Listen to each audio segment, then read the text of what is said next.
All right. Next, I would like to welcome to the stage Ted McKinney, who is the CEO of the National Association of the State Departments of Agriculture and former Undersecretary of Trade and Foreign Agricultural Affairs at USDA.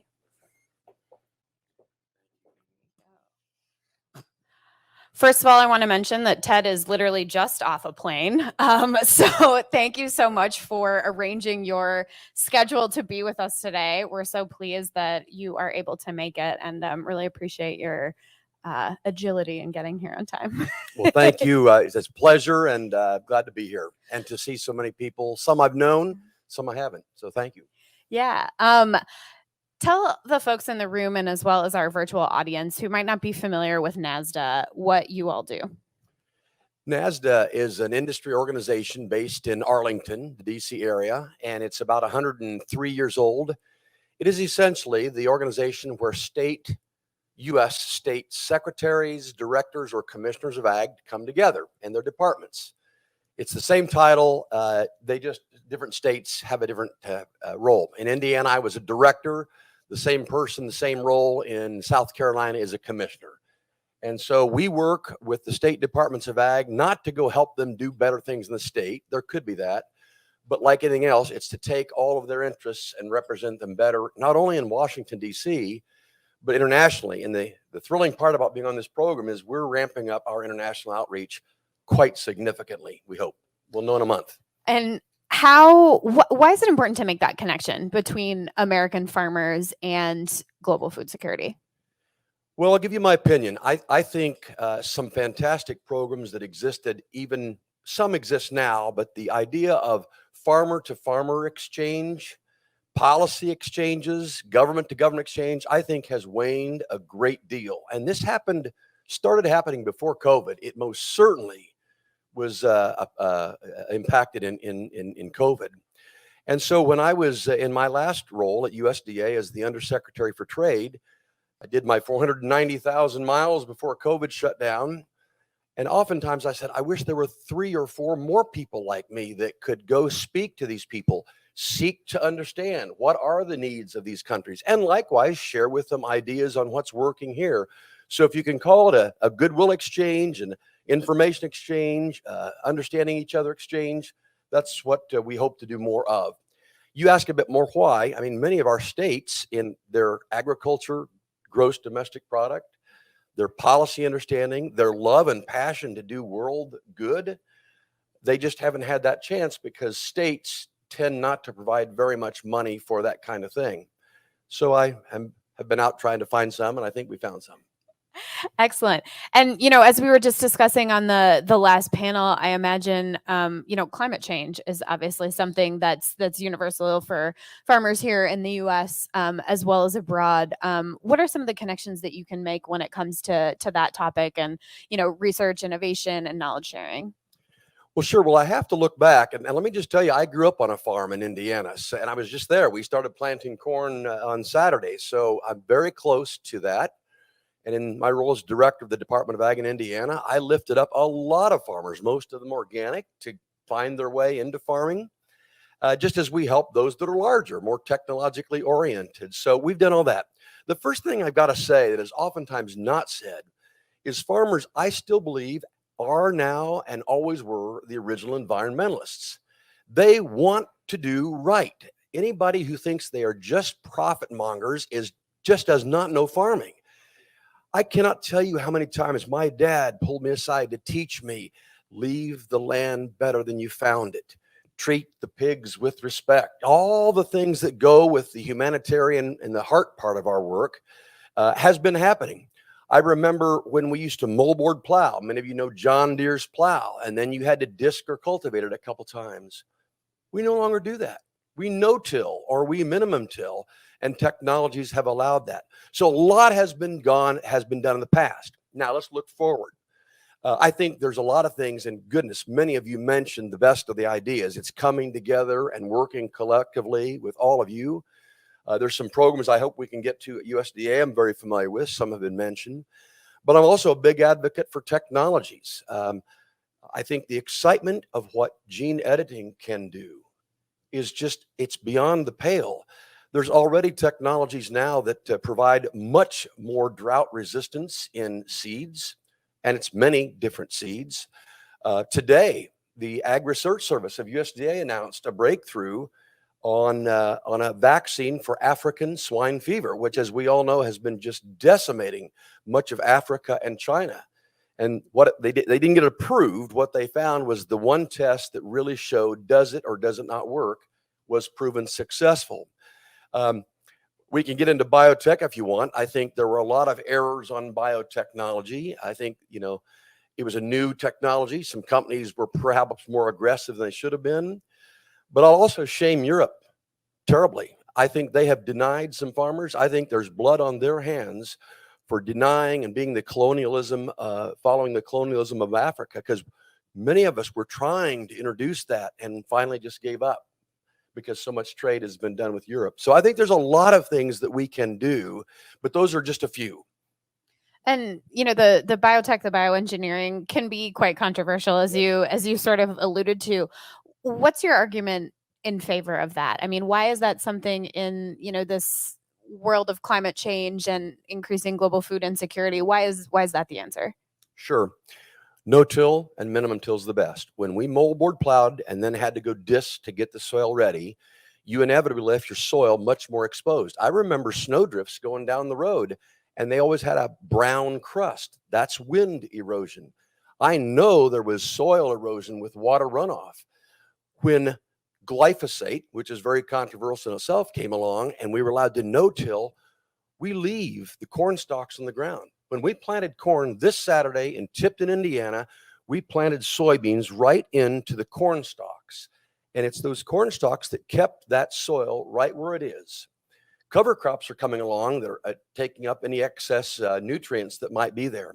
And the last thing I'll say is I remember talking to some very strident opponents, and they said, we need about 10 years to find out if this is true. Well, that would have been 2006. It has saved. Our family went through 2 years of fall armyworm. And those of you who know fall armyworm know that it's one nasty critter. Went through 2 years and never used an insecticide on the farm because we had BT or biotech corn. And then we put some seed treatment that would protect it in its infancy. So there's lots of reasons. And I think time has proven that it's quite safe. It's quite safe. But I understand it's controversial. So we're looking more forward than backward in this time. And I think some of those changes maybe now are going to be more, I don't know if forced is the right word on people, but with the shortages we're seeing of things like fertilizer because of the war in Ukraine, I think there's a lot more talk about ways that sort of change in farming can be incentivized by the pure fact that those things are not available right now, or they're too expensive. How in your role are you thinking about, the global fertilizer shortage and what that means for, not only American farmers, but farmers around the world? Well, it's a very serious thing. The short answer is I think farmers, at least most of them, have what they need for this spring, what they're doing right now. It's more fall fertilization in the case of fertilizer that's the bigger concern. And we're scrambling, everybody's scrambling to break down those transportation barriers, the congestion, if it will, and make them available. Not much we can do about the supplies in Russia or Ukraine right now, but doing that, I think this is the opportunity to look for new and alternatives. We know enough about the soil testing on our farm that we could probably get by without having nearly the phosphorus and potassium on it. If you're putting corn, and somebody was talking about corn earlier, you're right. It's much more nutrient requirement. You'll lose half your yield if you don't have the nitrogen. I think some of the things is we've got to allow natural gas productivity to run because that's required to produce natural gas, which produces the nitrogen fertilizer, at least the anhydrous ammonia. So I think discovery and intellectual property and chasing all of that and then sharing that widely is a great deal of the answer, but we're going to have to work through that very carefully. I'll also add one more thing. I know there's been discussions about methane and its contribution negatively to I can't tell you how rapidly some farmers are going out and buying up every bit of manure they can, putting it in digesters, and then producing energy. Fair Oaks Farms is the largest dairy farm in the United States. It's in Northwest Indiana. And they're taking all that, turning it into compressed natural gas, and that's what's running the semis that are delivering all their milk, mostly to Kroger. And that kind of thing has just hit warp speed. I know one farmer that's going out 300 miles to try to collect all the dairy and cattle manure they can. Others are chasing hog manure to try to convert that in different ways to fertilizer and others. So there's lots of things going on. We just got to see it through. Yeah, and how do you share that knowledge out, right? You know, if that's successful for a farmer in Indiana, what does it mean for a farmer elsewhere? I want to talk a little bit more about the impact of Ukraine, though. What else are you concerned about in addition to, you know, the restrictions on fertilizer? What's worrying you about the impact that that's having on farmers right now? Well, you have to start with your heart. I mean, what's happening to the Ukrainians, brought on in no fault of their own, is where you've got to start. And so the compassion and how you can help with whatever, and many of you organizations are doing a great job with that. So I commend you. Our family made contributions to the Red Cross, as we're going to do with the World Food Program and others. So those are the kinds of things you can do. What you're getting at, though, is the supply relationship. Some of these things, regretfully, have to work themselves out.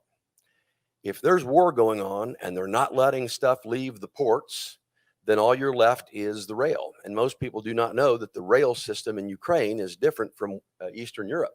You can't just move from one rail to the next. And so then you have to offload and reload and all of that kind of thing.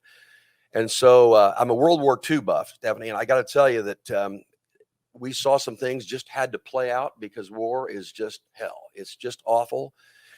But I think there's ways we can do that. And maybe this is the opportunity to go share some of those technologies. Ukraine is very progressive. Oh, many of their farms would rival farms here or Canada or Brazil or Argentina or Australia. So it's not like they need a lot of that, but maybe this is the way to open that door and say, all right, let's rebuild them. Perhaps a Marshall Plan light, as it were. So those are some of the things. And then policy. One thing that I'm still doing, even though, and I did this in my former role, but I've actually reached out to some people I know their countries, is we have got to try to keep countries from doing export restrictions. The 2008 recession showed, generally speaking, that there was enough of the food to make its way around. Food is fungible, at least commodities are. But countries, and I understand, you know, a political leader wants to make sure their people has enough food. Absolutely. I get it. But if they just let trade operate, there would have been enough and prices would not have spiked in so many countries. We're now seeing export restrictions. Now, I was listening today to Bloomberg, but I understand that Indonesia initially put a complete ban on the export.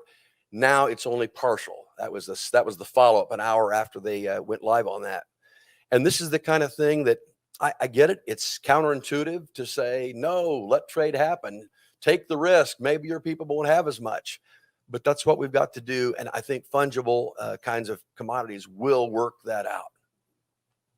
And what role do you think the U.S. has in, you know, encouraging other countries not to put those policies in place? And is there anything that, you know, U.S. foreign policy can be doing to incentivize against those trade restrictions? There is an enormous role. I find that for the most part of the 26 or 7 countries that I visited personally, some of them 2 times, some of them 3 times, and then many I've reached out virtually after COVID set in, there is still a very high regard for the U.S., the heart, the democracy, you know, the respect for humans, all the things that go with that. And as a result, they tend to listen. My MO was simply to seek to understand and to work collaboratively. I told them, and I followed through, that I wanted to be working as hard to help them with their exports of things to the U.S. as I hoped they were helping me on our exports to them. And it's a win-win that can work. Now, politics get in the way. That always happens. Always. Right? So I wasn't always there. But I tell you what, this is one of the reasons I wanted to get our members. We intend to make 6 trips a year with 5 of our commissioners, secretaries, and directors. And if we can share some of the learnings that we've seen operate firsthand, I think some of those barriers can be broken down. That's just one way. There's many others. But those are some of the things that we want to do because they do want to learn. There is a certain respect, and I think we can get them there. I want to talk a little bit about the upcoming Farm Bill. The U.S. Will be renewing that legislation next year every 5 years. It's always a big deal on the Hill. Means a lot domestically for U.S. farmers. There's a lot in there with domestic policy, but also very closely tied to U.S. food assistance. What changes do you want to see in the Farm Bill next year? Well, if it's a wish list, I mean, the list is long. I'd love to see McGovern-Dole program significantly increased. Food for Progress was another program that I just loved. I wish it could be. If we do spend down the Bill Emerson Trust, we're going to have to replace it, because it's not commodities, it's cash converted to cash. So those are always ones. And is there a mechanism in place? Is that part of the law to replenish that, or that has to be voluntarily done? There's a replenishment scheme. Okay. Yeah. So we're going to have to see about that. Now, the headwinds against that is Senator Stabenow and Senator Bozeman both have said the Farm Bill budget is to be flat. And when I hear agreement from the front end, then you're either going to have to rob Peter to pay Paul in the programs. I'll also say that I think if you asked a farmer one-on-one, they would love to get out of the whole subsidies business. I know our family would, but you can't. When so many other countries, notably Europe, is spending so much money, you have to at least support that. And we are way under some other parts of the world in what we do. So I wish we could do that, but that's probably a fallacy, one of those political kinds of things as well. My guess is it's going to be a dogfight. The 2018 Farm Bill, in most people's view, was a pretty good one. Now, I'm speaking more of a producer here, because I'm so close to and familiar with the Title I, which is all your commodities. But most people, I think, would say that the 2018 Farm Bill was pretty good. So if everybody agrees with that, then once again, what do you take down to increase something else? I would say the war on Ukraine might cause for some difference in need programs. Those are some things. Now, we have 10 items of priority to us, and some of them are things that can help the world. Cybersecurity is a new one. We don't think there's a lot of money that needs to that, but education at minimum is one. Animal disease, we would like to see sustained funding for things like the vaccines I just talked about with African swine fever. There's a at University of Wisconsin-Madison, they've got now a PRRS resistant pig. PRRS just decimated the pork population here in the US and in parts of Canada a few years ago. That could come back. And my goodness, if ever we got foot and mouth disease from, the Central and South America into our cattle, oh my gosh. So preventions like vaccines and things could benefit the world. I hope there's some latitude for that. So you're right. You could go down a very long list and you're going to have 10 people on one side and 10 on the other. But I would say if we can look a little bit more compassionately, that might be an area that I hope we can get at least some.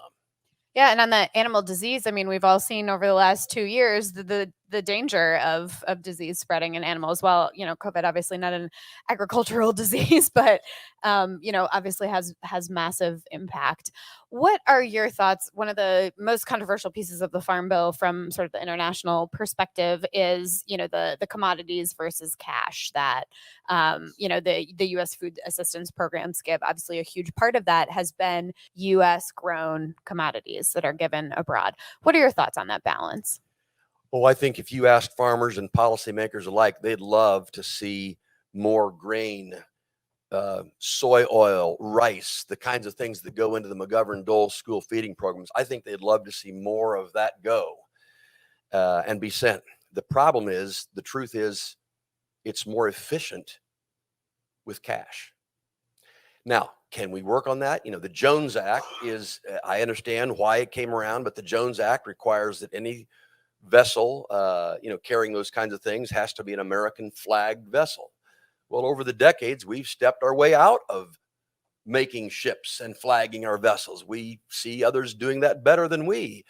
So as long as you have constraints like that make it so much more costly to ship a bushel of grain, of rice, of soy. Right. And we were hearing from WFP how expensive it's already getting. Oh, it is. Oh, we did the analysis in just before the transition.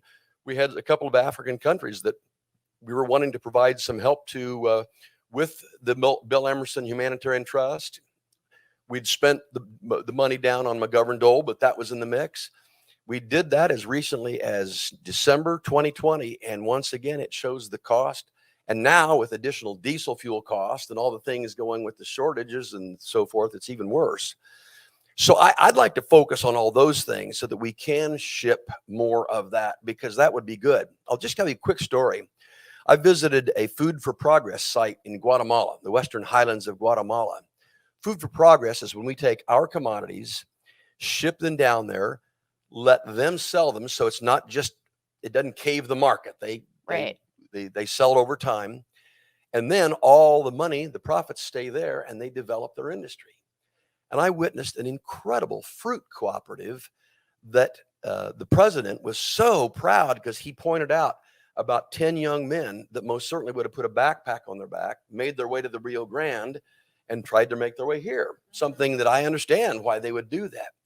Those kinds of programs can work.